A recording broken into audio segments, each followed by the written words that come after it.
আল্লাহ ছাড়া এখন আর কেউ নেই, একমাত্র সর্বশেষ ভরসাস্থল হচ্ছে আল্লাহ, মহান রব ছাড়া এখন আর আমার এই এলাকায় এখন আর কিছুই নেই।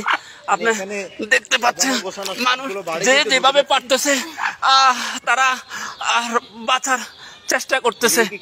আমার ঘর প্রায় এখন পানির নিচে।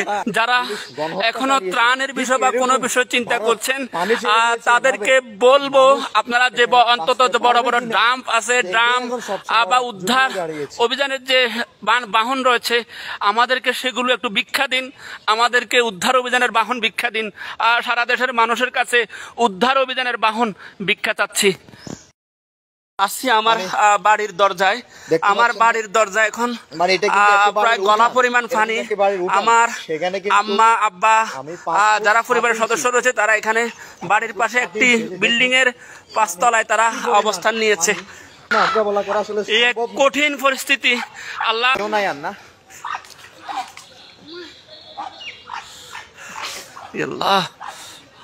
আমি আমার বাড়িটি এখন প্রায় বলা চলে অপরিচিত।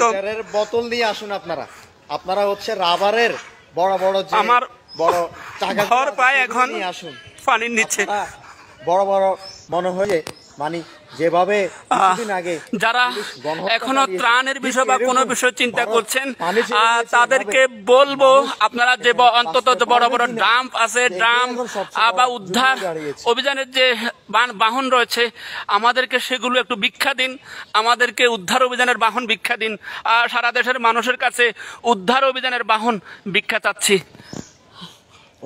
যেভাবে পারেন এত বেশি অপরিচিত মনে হচ্ছে আমার ঘর, যে এখানে খেলাধুলা করতাম, আড্ডা দিতাম, এখন সেই বাড়ি এখন পানির নিচে।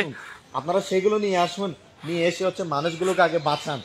যে মানে এসিলুঙ্গা সুপার মার্কেট ইতালি, এখানে নিত্য প্রয়োজনীয় সকল পণ্য পাওয়া যায়। আপনারা দেখছেন AN বাংলার নিউজ।